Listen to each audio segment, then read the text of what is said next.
Anda sedang batuk atau bersin? Tahukah Anda, ketika batuk atau bersin terjadi pelepasan bakteri yang berasal dari pernapasan, baik melalui udara atau cairan dari dalam tubuh Anda yang dapat menular pada orang lain.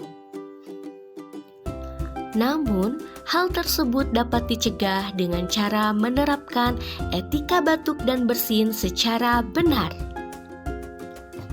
Saat Anda batuk, jangan lupa menggunakan tisu atau sapu tangan untuk menutup hidung dan mulut Anda. Dan jangan lupa untuk membuang tisu ke tempat sampah infeksius, kemudian lakukanlah cuci tangan.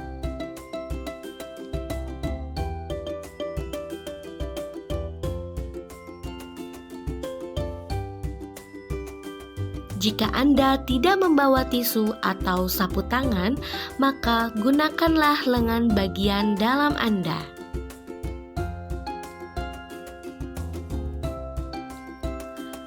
Anda juga bisa menggunakan masker saat dalam keadaan batuk atau bersin. Dengan menjalankan etika batuk dan bersin dengan benar, maka Anda ikut serta membantu mengendalikan infeksi di sekitar kita.